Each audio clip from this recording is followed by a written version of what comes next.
Corporate agent के तौर पर ये इंश्योरेंस कारोबार में एंटर कर रहे हैं, कितना अहम रह सकता है ये एम फाइनेंस के लिए? क्या है पूरी खबर? आइए एक बार जरा नुपुर से समझते हैं। नुपुर बताइए, ये क्या नया डेवलपमेंट है इनके लिए?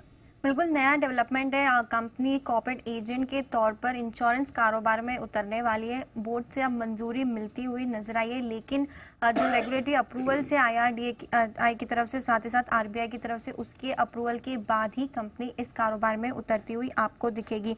अगले 1 से 3 साल में स्टैंड अलोन एसेट के जो इंश्योरेंस कारोबार है उसका हिस्सा करीबन 0.1 से 0.2% तक रहने की उम्मीद है। जो कारोबार है वो लाइफ, हेल्थ और जनरल इंश्योरेंस तीनों ही कारोबार में company as a corporate agent की तरह उतरती हुई आपको नजर आ सकती है।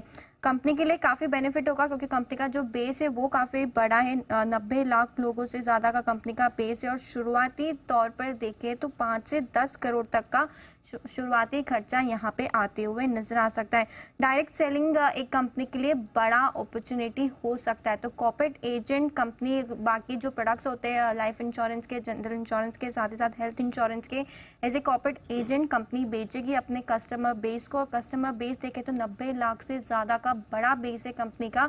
अभी फिलहाल 0.1 से 0.2% इंश्योरेंस कारोबार होगा स्टैंड अलोन एसेट का, और शुरुआती दौर में 5 से 10 करोड़ तक का खर्चा यहाँ पे आते हुए दिख सकता है।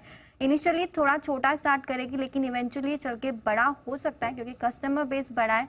तो इम्पोर्टेंट एंट्री यहाँ से M&M के लिए कॉर्पोरेट एजेंट के तौर पर इंश्योरेंस सेक्टर में हो सकती है। ओके, तो ये है आपका M&M फाइनेंस जिस पर आपको रखनी है नजर। एक्शन में आ सकता है ये काउंटर, इस पर आप मूव हुआ कर सकते हैं। कल एक बड़ी मूव आई थी, आज थोड़ी मुनाफा वसूली आ रही है। देखते हैं इसके लिए क्या नजर है, बट बड़ा कैप्टिव ऑडियंस है इनके पास जो ऑलरेडी इस पर अपनी मूव